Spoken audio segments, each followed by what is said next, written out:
আফ্ৰিন, মই চতুৰ্থ শ্ৰেণীৰ এগৰাকী ছাত্ৰী। আজি মই আপোনালোকৰ সন্মুখত মোবাইল ফোনে নৱপ্ৰজন্মক বিপদৰ সন্মুখীন কৰিছে তাৰ বিষয়ে ক'বলৈ আহিছোঁ। আজিৰ যোনটো টপিক মই বিপক্ষ গ্ৰহণ কৰিছোঁ, অৰ্থাৎ বিপক্ষৰ পথত আছোঁ। কাৰণ যেতিয়াৰ পৰা মোবাইল ফোন ওলাইছে তেতিয়াৰ পৰা নৱপ্ৰজন্ম মানে গেম খেলত ব্যস্ত হৈ গৈছে, কিতাপ পঢ়া বন্ধ হৈ গৈছে আৰু অকল মোবাইলৰ যিটো গেম অকল সেইটো চাই যাইছোঁ যে মোবাইল ফোনে নৱপ্ৰজন্মক বিপদৰ সন্মুখীন কৰি তুলিছে। আৰু উপস্থিত থকা বিচাৰক মণ্ডলী, যদি মহোদয় আৰু উপস্থিত থকা বিচাৰক মণ্ডলী, যদি মোবাইল নহলহেঁতেন তেনেহলে আমি কেনেদৰে কিতাপ পত্ৰৰ বাহিৰে মোবাইলৰ ওপৰত নিৰ্ভৰশীল হৈ পৰিছোঁ। কিতাপ পত্ৰ আমি এনে বিচাৰিব লাগে, ধৰা মোবাইলত আমি সোনকালে পাব পাৰোঁ। মোবাইলটো যদি তুমি ভালকৈ ব্যৱহাৰ কৰা তেনেহলে নিশ্চয় ইয়াৰ ফলাফল পাবা। আগত বা পৰীক্ষাৰ পিছত ছাৰে প্ৰজেক্ট দিয়ে। প্ৰজেক্টবোৰ কৰিবলৈ বহুত ছাত্ৰ ছাত্ৰীয়ে মোবাইল ফোন ব্যৱহাৰ কৰে। আগতে যে মোবাইল ফোন নাছিল তেতিয়াতো কিতাপৰ পৰা কৰিছিল, কিন্তু এতিয়া ছাত্ৰ ছাত্ৰীসকল বিশেষভাৱে এলেহুৱা হৈ গৈছে।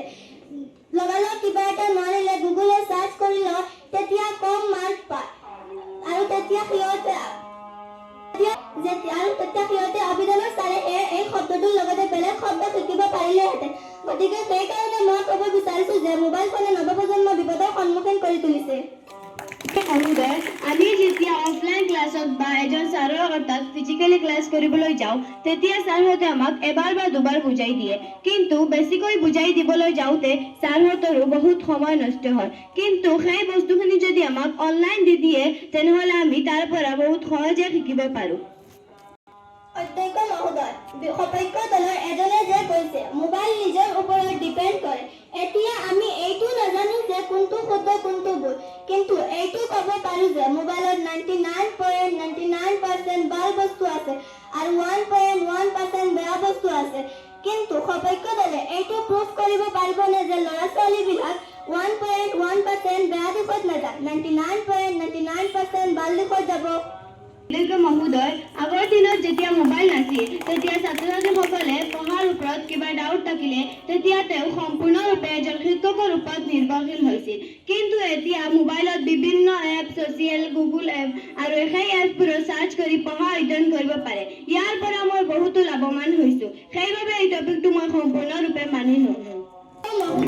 মই এতিয়া সপক্ষ দলক এটা প্ৰশ্ন কৰিব খুজিছোঁ যে সিহঁতে মোবাইল কিমান সময় টিপে? 3 ঘণ্টা।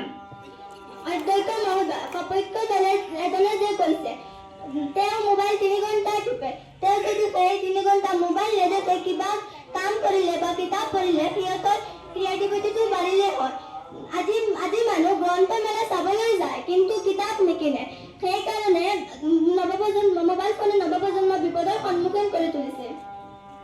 কিতাপ নপঢ়া নহয়, আজিকালি গ্ৰন্থবিলাকে পঢ়ি সময় নষ্ট নকৰে। তেওঁ কি কৰে, মোবাইলত স্ক্ৰীনশ্বট কৰি লয় আৰু যেতিয়া 5 মিনিটমান সময় পায় তেতিয়া সেইখিনি মুখস্থ কৰি লয় বা বুজি লয়। আগতে মানুহে বহুতো কিতাপ পঢ়িছিল, বহুতো উপন্যাস পঢ়িছিল, বহুতো সাধুকথা পঢ়িছিল আৰু বহুতো বিভিন্ন ধৰণৰ কিতাপ পঢ়িছিল।